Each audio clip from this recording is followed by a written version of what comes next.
And so we're going to talk some NBA draft and free agency, kind of our thoughts about the big things, maybe kind of storylines or teams that we're kind of excited about going into the season.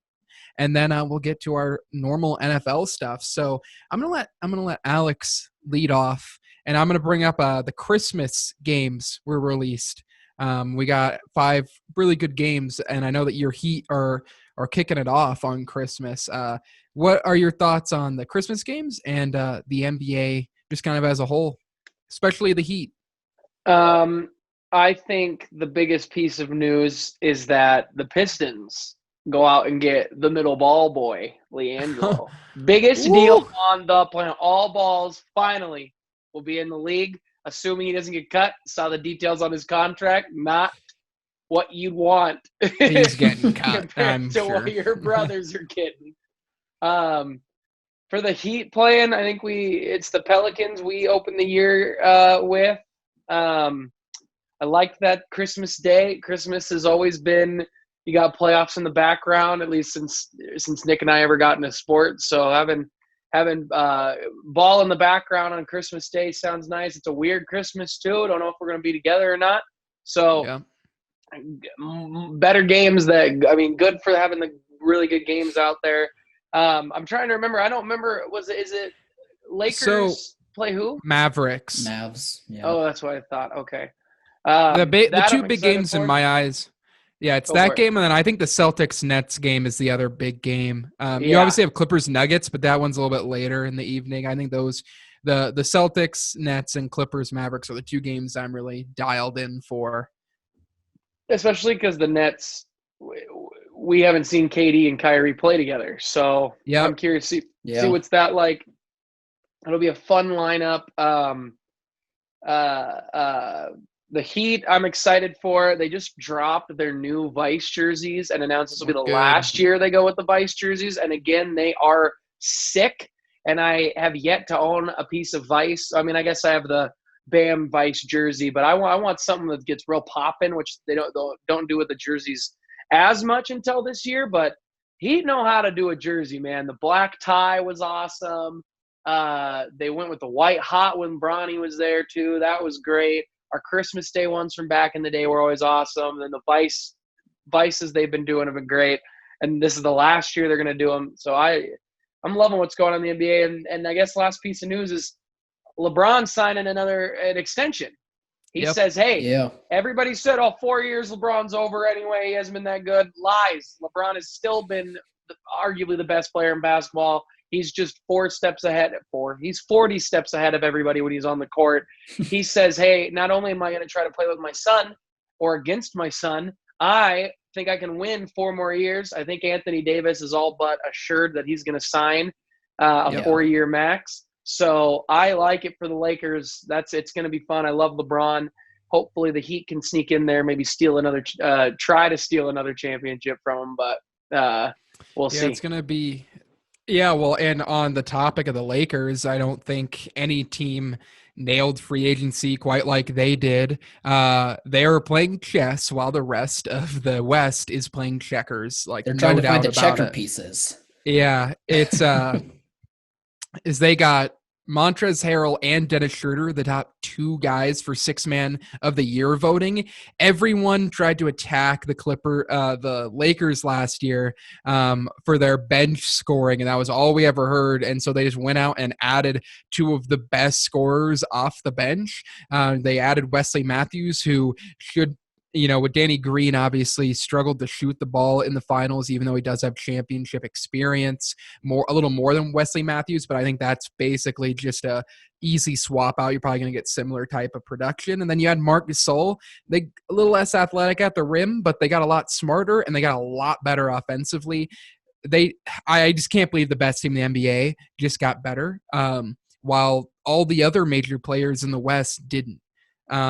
Any other team that is contending, the Rockets, we still don't know if they're going to fall apart or not. And that's definitely something I think I'm going to keep my eye on, is if they stumble a little bit, we could see Harden, Westbrook, Eric Gordon, PJ Tucker. They could all be unloaded in the next 2 months or whatever. And then the Clippers maybe marginally got better, but they're just hoping Ty Lue can make Kawhi Leonard be a team player for once in his life. And the news about that was pretty interesting, about him and Paul George getting really special treatment. And it shouldn't be a surprise though, because Kawhi did the exact same thing towards the end of his tenure with the Spurs, he tried to get a private jet, I'm pretty sure, from the Lakers to sign there, and which they're not allowed to do, and things like that. So they're interesting, but yeah, Lakers won free agency, I think, and it's a race for second. I'm really curious to see where Harden goes. And my kind of last big thing about the NBA is, especially if Harden gets dealt to the East, so say Harden goes to the 76ers or the Nets, the narrative is going to flip real quick, where people for years, all LeBron's career pretty much said, well, he couldn't be doing this if he was in the West. Can't do it if he's in the West. Now he's done it in the West, and now he's on year 2 of probably going to win the Western Conference, and all of a sudden the narrative's going to flip, and they're going to say, the West isn't even good. It's all East. And even though it's always been the East, but I know that. Even though the East is getting a little bit better, it's going to be a fun thing to hear. I guarantee that starts coming around. But yeah, I'm excited. The draft was interesting. I actually think the Sacramento Kings had one of the best drafts of anyone. I can't remember the guard's name, but they got a really good point guard to play across De'Aaron Fox. I like what the Wizards did. Denny fell to them at 9. I was hoping he'd fall to the Spurs at 11, but we got a good player in Vassell. And I think the Anthony Edwards stuff, just talking about the draft real quick, a lot of people were harping on him because some quotes got pulled kind of out of context from a big ESPN article questioning, his work ethic. I think that was really overblown for the draft, and it was probably just trying to get people scared about him. You're going to be a little nervous when you had drafted Andrew Wiggins. The same franchise gets any number 1 overall pick who has a lot of potential but is still raw.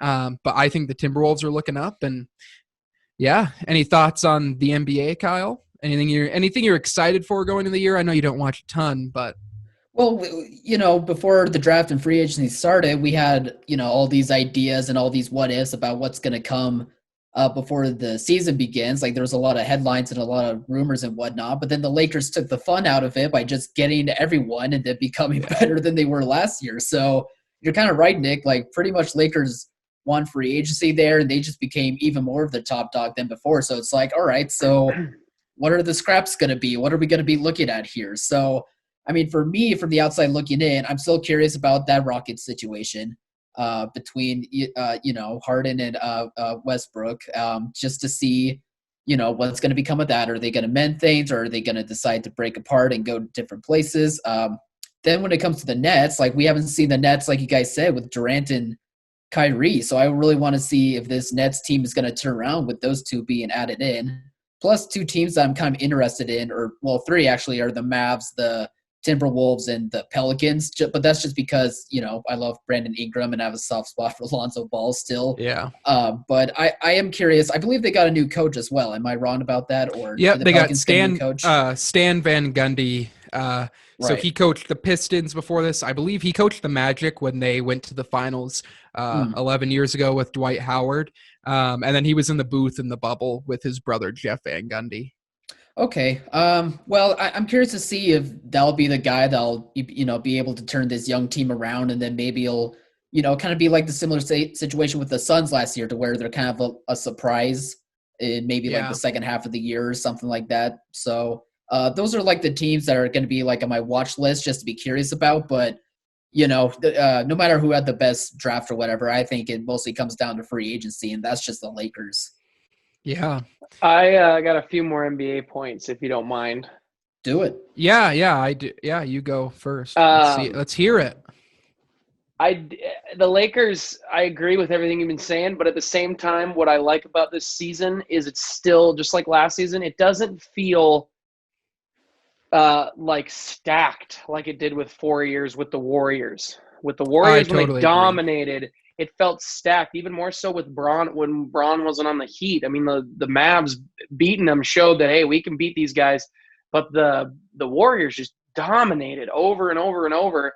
And LeBron had to do everything in his power to beat them. mean, that's the best player in the world. Had to do everything he could to beat him.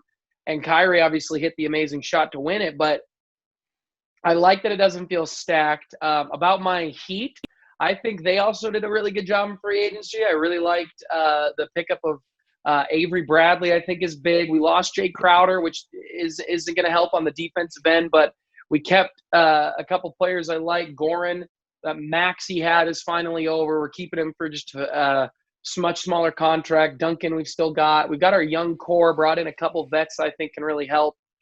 Jimmy Butler is rumored to be dating Selena Gomez. That helps. Everything you can do to go around and make money moves. I mean, Pat Riley set it up. He said, look, we got this singer-actress, Jimmy. We need you focused. You two will help each other. Let's get going. That's what Pat Riley does.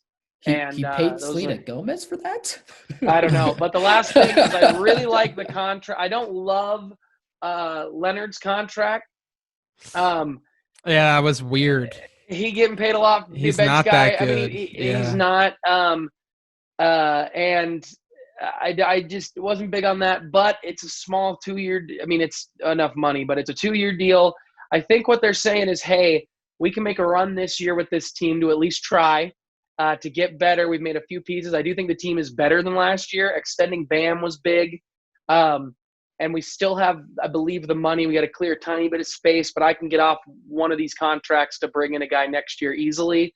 So they've got player options and team options. I think Pat is saying we can make a run this year with the guys we got, and then next year we can go after Giannis still. And then even if that doesn't work out, we've set ourselves up for another year to go after some big name. And I love the moves Pat Riley is making. Selena Gomez is at the top of that list of moves. And then Leonard is at the very bottom. I like the Udonis Haslem staying. Maybe a little too much money, but I like that vet on the roster. So yeah, I'm for it. Yeah, it's also interesting. I was going to bring up Giannis. So we have a really interesting 2.5 weeks here where I think up to the 21st, so the day before the season starts, he can sign his Supermax. And so we'll know by the start of the season if he is committed to the Bucks or not, which is really going to change things going forward. Because obviously if he decides to go to free agency, that's going to change the entire landscape of the NBA. But if he decides to stay, things are going to stay relatively similar, I think, to where they're at now, unless Kawhi yeets from the Clippers, which is possible because he likes screwing people over. But what I'm really interested to see, the angry Spurs fans coming out. Hang on. Great. We've got breaking news in the NBA. Ooh, what's up? Russ traded what to the Washington Wizards for John Wall? I don't know. Oh, here it is. No way. Woj has got it. Russ there we go. Russ to the and a first. What?